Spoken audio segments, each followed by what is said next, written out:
Hi, I'm Doug Jessop. Welcome to this episode of Family Heritage Stories. With me today, Enor Martinez. Enor, thank you very much for coming on today. So, you and I actually chatted beforehand, and I come to find out that, now granted, you hung out there a lot longer than I did, but you're from northern New Mexico. Tell me about Yes, that. that's where I was born and raised. My parents, grandparents, grandparents, and dating back to the late 1600s. Really? Wow. Where in New Mexico? That was in Trampas, New Mexico, where they first settled. Okay. So they settled, but from somewhere.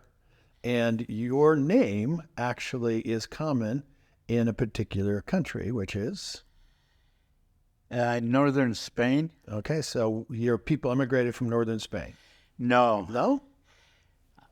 I acquired the name from my godfather, who gave me the name because in our culture at that time, it was the godparents who chose the first name. I did not know that. And I got the name of Enor, and then he and I found out that my godfather had herded sheep with a Basque. Ah, And he liked the name, and he liked his companion, sheep-herding companion. And when it came time to baptize me, he gave me the first name, and that became my only name. okay. What was your godfather's name? Victoriano Muniz. Well, he is okay. And so for those people that don't know, what part of New Mexico are we talking about here?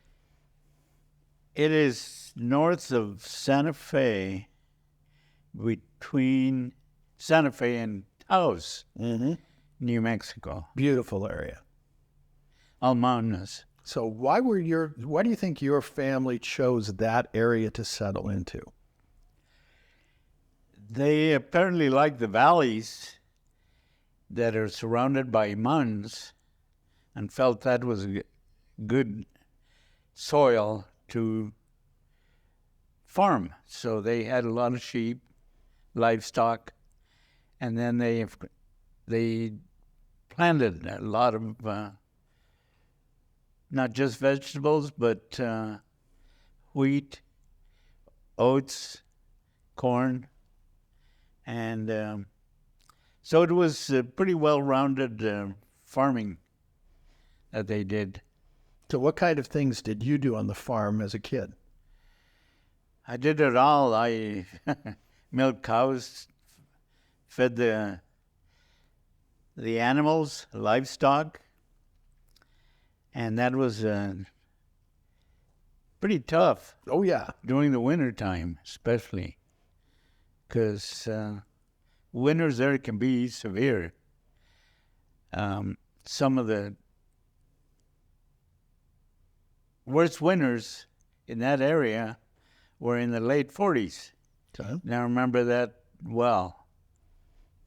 So when you were in that area, now, if I remember right, there's Taos, there's Los Alamos, and there's like Chama and some of those other areas. So what were some of the other things that you would do? So you talked about winter, just out of curiosity. Did you ever go skiing up in Taos or any of those other areas? And not till later, because we moved out of there when I was in my mid-teens. Oh, okay. And it was after I came to Utah that I started skiing. And I got to love the sport. Oh, I hear that more than love. I hear that you even taught. I wanted to share something with. I love the sport so much that I wanted to share it with other people. So I decided to try out for a ski instructor.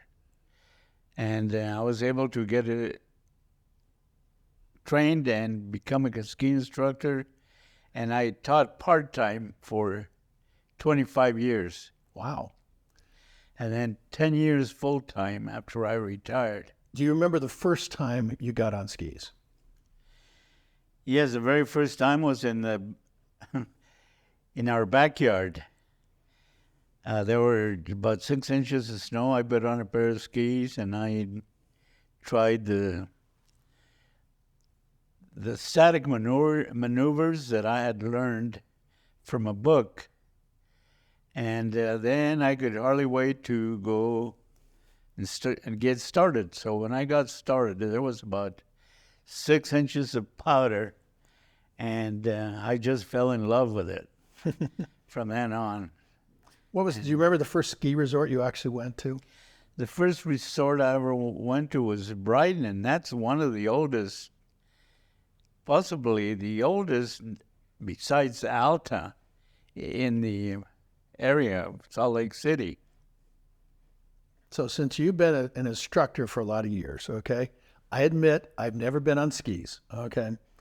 What is a good tip that you would give to somebody that's never skied before? I'd say take a lesson Yeah. and learn it right. I'll take one from you. Get a good start. Uh-huh. Yeah, once you get started with lessons, then you can become a skier And so if you like it. do you have any children? Yes, I have 2 boys. Okay. Have your boys learned skiing from their dad? When they turned about 5 years old, from then on, they were skiing. Oh, wow. And they were joining me on weekends up at the ski areas where I was teaching. I was teaching and they were skiing. Oh, I bet they were having a blast. Oh, yeah. It's very memorable for them. Yeah. Okay. So do you have any grandchildren? Yes, I have grandchildren, but they were taught by their fathers. Well, there you go. Okay. So how many grandchildren do you have? I have 4. 4. Okay. Well, let's give them a shout out. What are your grandchildren's names? It's Alicia, Marcus, Michael, and Ian. Yes. Oh, okay. So you were a teenager, you said, when you moved from New Mexico to Utah. What do you want your kids and your grandkids to know and remember about New Mexico and the traditions that you have from your family there?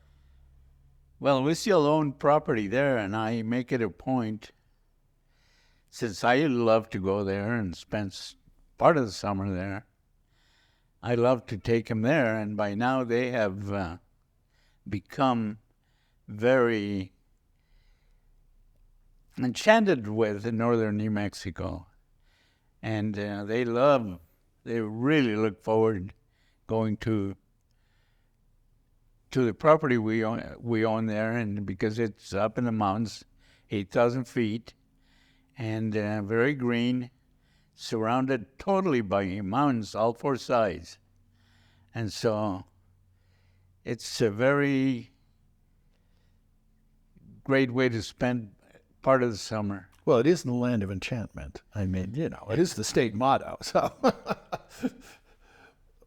So when your people moved from Spain way back in like the 1600s. Yeah, it must have been before then, because they came through Mexico, and Mexico was part of Spain. Oh, okay. There was no Mexico. It was a Spanish settlement. It had been colonized by Spain. And so at that time, even Central America was New Spain. Oh, okay. And not Mexico. It became Mexico. Mexico became Mexico years later, when Mexico got their independence from Spain. Okay. Then it became Mexico. By that time, my ancestors, had settled in northern New Mexico because they were sent there to settle as part of the Spanish settlements in the Sangre de Cristo Mountains. So was it the Martinez name, or was there different family names that came from Spain? Many, many. Actually, my first grandfather who started in Las Trampas, the first settlement in the 1600s, late 1600s, he was in Arguello. So our family used to be Arguello back then. And because of adoptions, we ended up becoming Martinez. Okay. Arguello. Okay. Do you know what part of Spain they were from by chance? I went to Argentina, and when I told them all the names that exist in northern New Mexico, they knew where we came from. Really?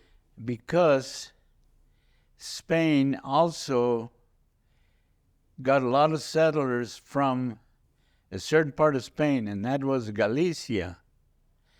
And those from Galicia are called Gallegos. Oh, yeah. Okay. What does your heritage mean to you and your family? To me, it means that we have inherited a culture that was very unique and something to be proud of. Something to be passed down. To be passed down. Do you think your grandchildren know about their culture and their history? They're aware of it, and they have the desire, and they have tried to learn to study Spanish so they can continue the tradition. Wonderful. So do you speak Spanish as well then? Oh, yes. Oh, yeah. I kind of figured. I made it a point to study beyond regular Spanish and studied advanced Spanish and became a linguist later on, and got to go to South America and as a linguist with the military. Okay, yeah. So let's talk about the military, because I know you're a veteran, and number one, thank you very much for your service. But what made you decide to get into the military? 3 days out of high school, some friends from Bingham High School figured that there was no jobs in Bingham, and they weren't too crazy about being minors, so they said, let's go in the Air Force. It's better than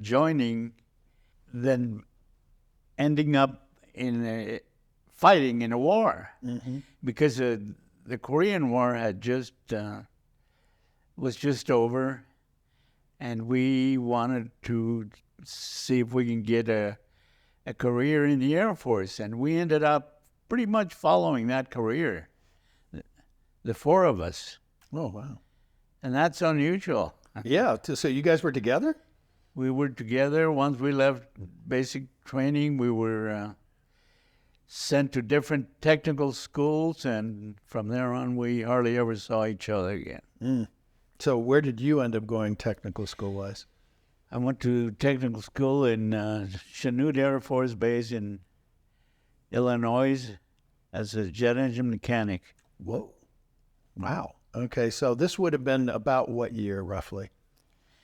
Mid-50s. Had you worked on engines before? When I took the aptitude test, when I joined the Air Force, they determined that I had the aptitude to be a mechanic. And they needed jet engine mechanics for B-47s and F-86s at that time, mostly. And so that's what I worked on, was B-47 and F-86 engines. Wow. At first. Mm-hmm. And then it moved, so you had an entire career with the military? Yes, because after my first enlistment in the Air Force, I joined the Air National Guard, and I was able to become a full-time technician as a jet engine mechanic. So I was delighted to continue being a jet engine mechanic and looked forward to traveling, which I did a lot of traveling. A lot of traveling. Okay, so tell me some of the countries that you ended up going to. Well, it was the Korean War that had ended, and the Vietnam War crisis started, and we started hauling cargo to the Far East. And I got to go to Vietnam as a flight engine mechanic, and I went there 4 times to 3 different bases in Vietnam: Da Nang, Cam Ranh Bay, and Saigon. Wow. So the war was going in full swing when you were there. Oh, yes. Okay. So any interesting experiences from the war that you want to share? Well, when we landed the first time in Da Nang, it was at Da Nang Marine Air Base. Shortly after we landed, we saw body bags being brought in from the field because there was a battle in the surrounding mountains. That's North Vietnam, or rather close to North Vietnam. And we the Marines were very involved in fighting in that area. Some big conflicts took place. And so that was my first experience. And we talked to a chaplain who was from Utah, a young chaplain, and he was very, very concerned because he hated to see all these young men coming in body bags and sometimes giving them their last rites. Mm. And so that's where I saw how serious things were in Vietnam. Yeah. So after Vietnam, were you still in the military? Yes, I continued with the military, with the Air National Guard, because I was a full-time technician.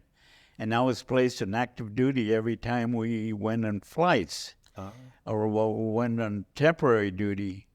And so I put in all the military time that I could to improve my retirement. Oh, yeah. So what planes did you end up? So you started, with the bees, but when you were going through, what were some of the other kind of planes that you would work on?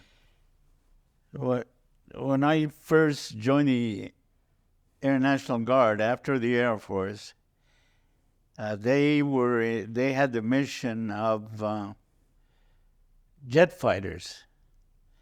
So the next mission that was coming up, because the Vietnam War was coming up, they ended up getting cargo airplanes, C-97s. So I became a flight crew member whenever they needed me to go on flights to all over the Far East, and then later on to other parts of the world. Well, I mean, you got to make sure you're the guy that's keeping the plane flying. So when we landed, that was my time to fly. Well, yeah, it's true. Yeah, hopefully you're not working on it while it's flying. There was one that we could, the inboard engines of the C-124s, we could go out, crawl out to the wing to the engine. Serious? And do some, it was mostly checking the engine to see if it was, if there were any problems that we thought we could see gosh. from the instruments. Oh, my. So we crawled out there, but just to the import entrance. So that's pretty close to the fuselage of the aircraft. Uh-huh. The outboard engines we couldn't reach. Oh, well, no, I'm not going out there. Nope, nope. So thank you. You're a little crazy to do that, I guess. But So we did yeah? that through a crawlway. Oh, A okay. crawlway through inside the wing. Oh, I thought you were going outside. Oh, no. Okay. Oh, man. No, Okay. no way. Okay. Just making sure. So you end up doing that. And how many years did you end up with your military career working on planes? I ended up with a total time of 35 years. Wow. Wow. Okay. So what was the last plane, the group of planes that you did, near the end of your career? What kind of planes were you working on? After flying cargo airplanes, we went to refueling airplanes, mid-air refueling. And that also gave us an opportunity to travel to different parts of the world on temporary duty to refuel jet fighters mostly in the Pacific. Those planes are huge. And the Atlantic somewhat, but more in the Pacific. If you had to pick one of the places, of all the places that you've been to with the military, what was your, for lack of a better term, favorite place, or what one that sticks out in your memory? I enjoyed so many of those places, and I found a lot of beauty in them that I got this deep desire to travel, and I had a hard time getting rid of that, which I overcame finally. Yeah. So there wasn't one place that really I just enjoyed them all. Whether it was in Europe, South America, or mostly the Orient, where we ended up traveling, Right. and even Africa. Really? So where in Africa did you go, and why? One time we were hauling oversized cargo for the U.S. Embassy, one time to South Africa, Johannesburg, another time to the Katanga province in Zaire. And we delivered some equipment for the Navy to do testing in Lake Tanganyika. Wow. And from there we went to Nairobi, Kenya, and got some rest and recuperation there. And then we headed home, but we could not get clearance to come back the same way we went in from the West. So because we could not get diplomatic clearance from one country, small country in Africa. So we had to continue towards Thailand. And we ended up making a full circle around the world. Really? Oh, that's cool. In 21 days. Oh, wow. And 121 flying hours. Okay. We crossed the equator 4 times. My goodness. That's a lot of flight. So Yeah. do you know how to fly a plane? I know you know how to fix it, but do you know how to fly a plane? I learned how to fly small aircraft. I did nearly get my pilot's license, and I did get to solo and travel cross country. Not very far, but enough to classify as cross country There you go. flying. Okay. So if there's a problem on a plane, I want to be with you. Okay, because you're going to be the one that's fixing it or driving the plane. I learned how to land there. That's Hey, landing's a good part. toughest Landing's a good thing. part. Yes. So, you've got a whole bunch of different things. So there's these little balls here. You want to grab those? And so what are these? When I went to Argentina, I wanted to make sure that I brought back something to remember Argentina, and those are bolas, they call them. Yep. And that's what they, instead of roping, let's say, stork, their avestruz is their form of their big bird that is like a stork. That's one of them that they captured with those. What we're doing? And also they were able to use them in livestock to get those to wrap around their legs and knock them down. Oh yeah, I've seen these before, so that's crazy. So some of the other stuff I noticed.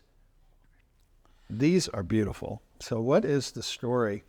That was something that I felt very fortunate to find because I bought them from an Inuit tribe. Those are made from reindeer hide that the women there cure the hides to make them comfortable. They chew on the leather until it's very soft. Serious? And then they're very, very talented, skilled at doing beadwork. So how did you get those, though? We went up to the Arctic Circle, to the Dew Line, where we used to go once in a while to haul oversized cargo. And so I got to go there one time, deep inside the Arctic Circle. And that's where I was able to find those. Yeah, okay, now you mentioned cold winters in New Mexico. I got to think Arctic Circle is just a touch colder. Yeah, it's very cold. It was June the 6th, and it was very cold. You couldn't walk around without gloves. Oh yeah, I bet. No doubt. If you were dressed, if you were warmly clad, you still had to have gloves or have your hands in your pocket. Oh, I bet. So that's the coldest place you've been. At all the places you've been, what's the hottest place you've been? Probably where I was stationed in Arizona. Oh, yeah, okay. Davis Mountain Air Force Base. I was stationed there for 3 years. Mm-hmm. And that was very hot. Even during the winter, I stepped out of the airplane and it seemed like I was hit by like I walked into an oven when I stepped out of the airplane. No kidding. But I adapted to it, and I was stationed there for 3 years. Okay. So after the military, because you've been doing military for quite a long time, okay, so how long ago did you retire from the military? About 15 years ago. Okay. What you been doing with your time since then? I got to do a lot of skiing and then some traveling and just enjoying my hobbies. What was life like farming in New Mexico? Because, I mean, did you have irrigation or was it just all rain or what was the deal? Yes, we depended on irrigation and it was a high altitude. We had a lot of livestock, small herds, but enough to live off of. And that's what subsistence farming is. Besides, let's say, the crops that we harvested. So in our property, we did all that, just like the other people who lived there. So did subsistence farming. So basically, everything and anything that you had, you farmed or you butchered or of that nature. So you basically were kind of on your own, if you will. Very much so. Okay. Because we had to learn to live away from assistance from another country, the mother country, which at one time was Spain, and then later on Mexico when it was New Spain, when they took over, and it was no longer Spanish territory. Your family knows how to take care of yourself. Why did your father decide to move from New Mexico to Utah? It was my mother who prodded him to move away from subsistence farming so that the children could get a better education, let's say, or more exposure to the outside world, and get assimilated into society, let's say. So why do you think they picked Utah? Because of the farming, or not farming, but the mining, the jobs, the job security. So was your father a miner?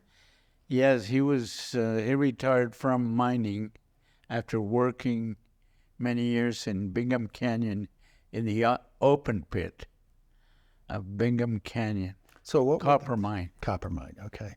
So your father definitely was a hard worker, but but mining's a heck of a job. So you went to high school, then you decided to get into the military. So did you have any other brothers or sisters that moved with you from New Mexico? Yes, there were 8 of us, and I was the oldest. So when I went in the Air Force, the others were small. Mm-hmm. They ranged from little kids to close to my age. Gotcha. What were your parents' names? Fidel Martinez and Teodora Lujan Martinez was my mother. So how did they meet? I think it was through family, because another sister of my mother's got married, and in fact, it was a sister of my dad's who married my mother's brother. Oh, wow. And from there on, they got to know each other. Oh, yeah. So where did you meet your wife? After I got out of the Air Force, a friend of mine was dating her sister, and that's how I met her. Ah, and her name? Josie Garcia Martinez. So she's still here with us? Yes. Yeah, okay. So how long have you been married? We have been married since 1965. Congratulations. Why did you decide that you wanted your story to be told and remembered? I wanted to share what the people from northern New Mexico, many who gave up subsistence farming for good-paying jobs compared to what they used to make, because my father was at one time, since he was a teenager, had come to Wyoming, Idaho, as a sheep herder. When he was in his late teens. And then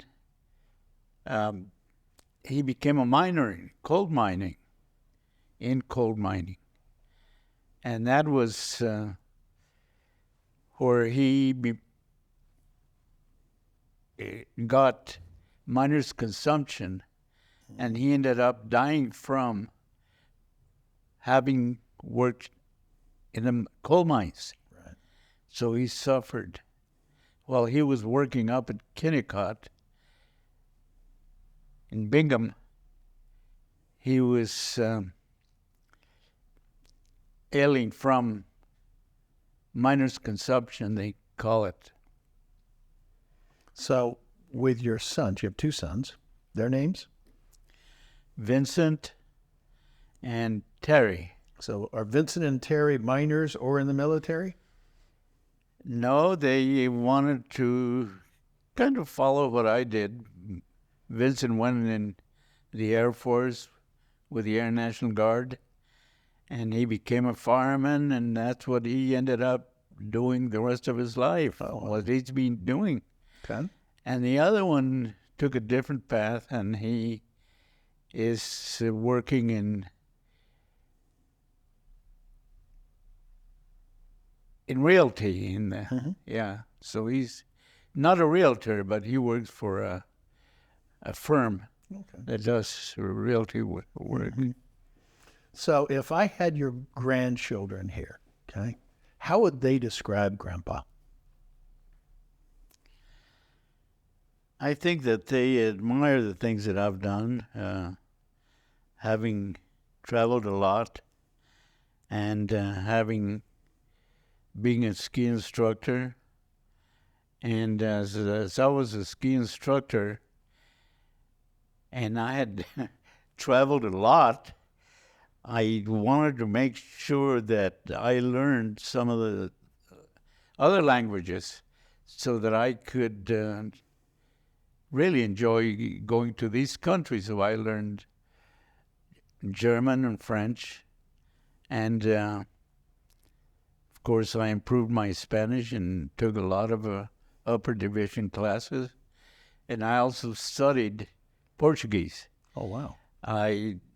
As a ski instructor, I was able to teach in 3 different languages, 4 actually. English, when I was working at Park City Mountain Resort, I was the top linguist in the ski school. So I could teach either people from usually Mexico or Central America or the Caribbean, and Brazilians in Portuguese. So I taught a lot of Brazilians in Portuguese. And I also taught some French students, skiers, Wow. that came to ski here in the U.S. They usually do a lot of their skiing in France, but some of them were able to come here. Oh, we've got good powder, you know. So Yeah. greatest snow on earth is what they say, you know. Yeah. With regard to the military and your languages and everything, so you had mentioned that you've gone to a couple embassies. Are there any particular specific memories you have of any particular place where you were at an embassy that you maybe got to use your languages? One time when we flew to Central Africa, we had to land in the Canary Islands. Had to make a kind of an emergency landing so that we could continue with a flight to Liberia.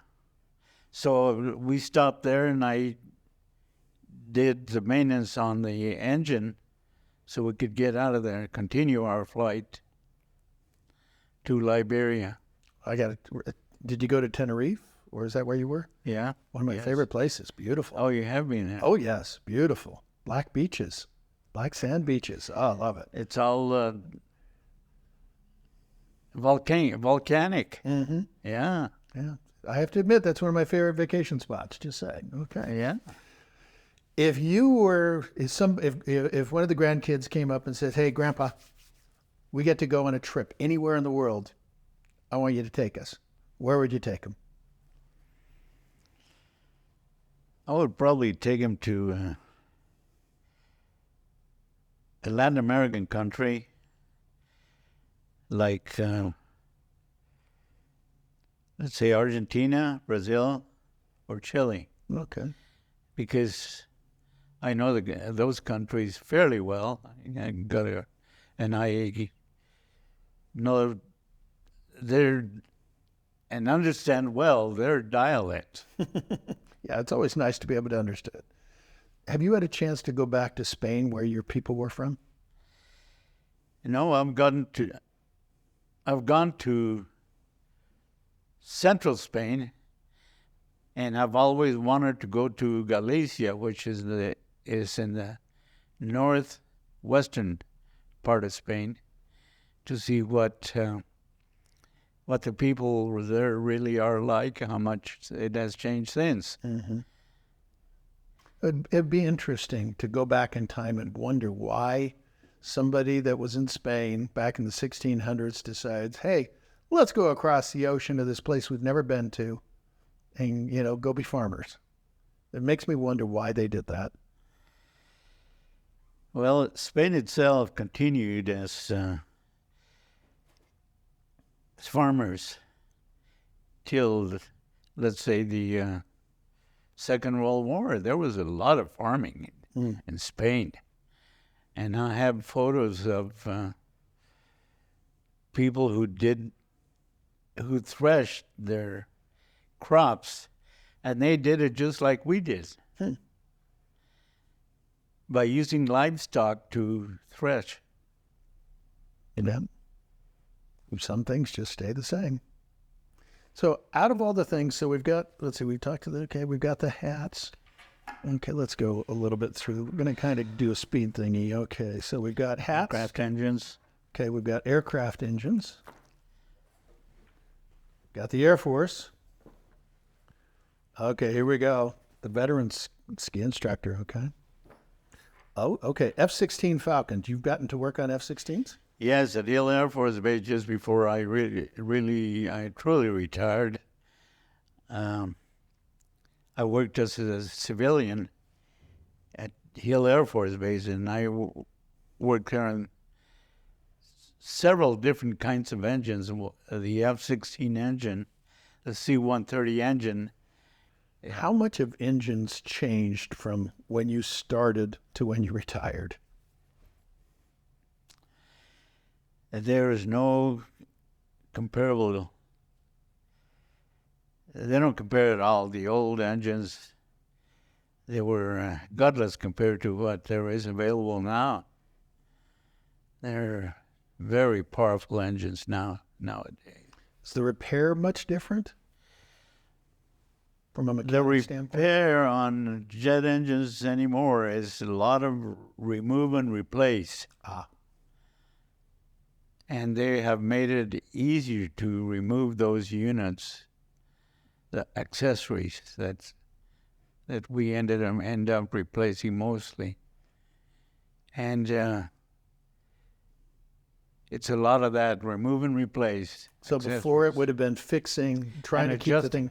Oh, okay. Adjusting engines after you repair them. A Yes. bit of fine tuning.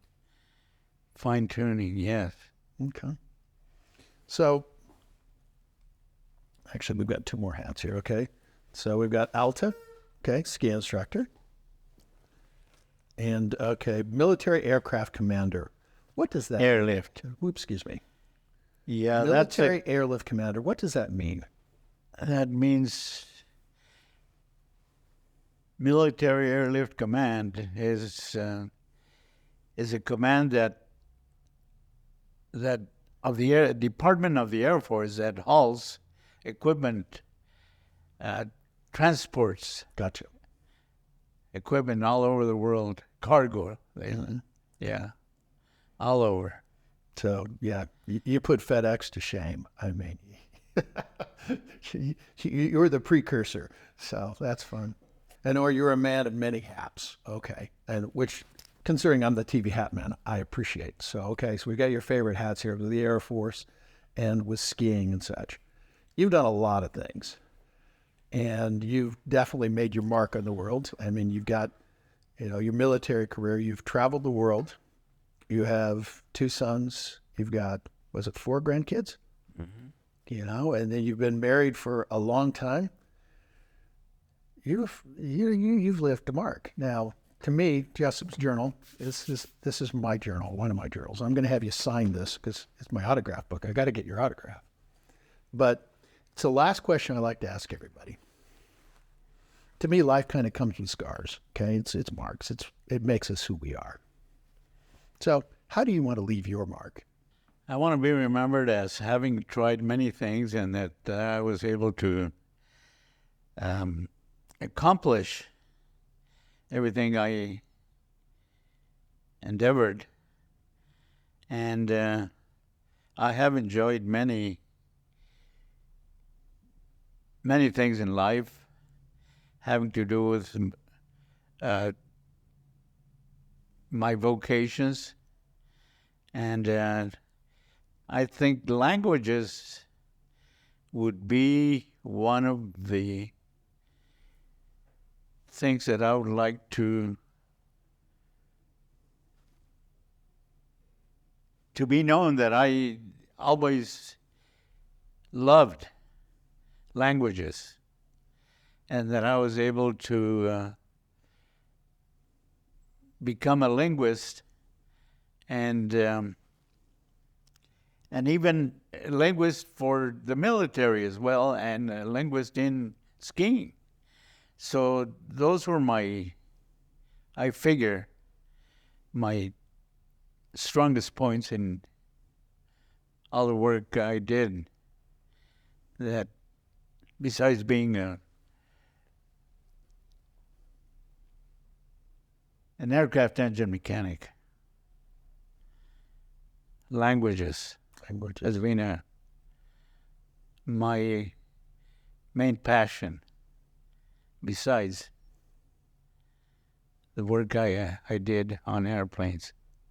Well, the nice thing is you've been able to use those languages all around the world. Put them all together. Yes, That's incredible. I did. I did all I could to mingle with people in all these countries. If I knew their language, I always try to get involved in situations where I was using the language. I think people appreciate that when you make that attempt. They do, yes. Because Americans are not known for getting involved in other languages, except for some people who really have that desire to learn languages. And maybe it's an aptitude. I have always had a love for farm life, and horses have been one of my loves, something that I always reminisced is the time I spent riding horses, working with horses in the farm, and also with cattle, and just riding in the mountains. Yeah. Well, beautiful mountains up there in New Mexico. Yes. A lot of trails. Just out of curiosity, have you skied Taos? I've skied in Sipapu, which is a ski area just outside of Penasco, where I was born and raised. I always looked forward to going to Taos, but I could never get off and get time off to go there. Okay, I get and it. ski it, because it's very challenging. Mm. I would have loved to have skied the challenging terrain, and they do get snow conditions similar to ours, pretty close. So out of all the ski resorts, okay, this is inquiring minds want to know, because you've skied all over the place. What's your favorite ski resort and why? Gee, I don't know if I have a favorite. I have so many that I've enjoyed that I wouldn't know exactly which one to pick. But, gee, the resorts here in Utah, Alta, right? I mean, Park City, Deer Valley, Solitude are some of the best. And those are probably my favorite, besides Grand Targhee and barely inside Wyoming. Have you ever skied outside of the U.S.? Yes. I got to ski in Las Leñas, Argentina, which is in the northern part in the Andes. and also in Bariloche. Where's that? Bariloche is towards Chile, right close to the Chilean border, and it's a high altitude country, and so they get really great snow, like just about like we have here. But nothing beats Utah. No, it's hard. It's as good as it gets. Yeah. That's what they mean when when they say the best snow in the world is it doesn't get better than that. With another entry to Family Heritage Stories, I'm Doug Jessop with Enor Martinez.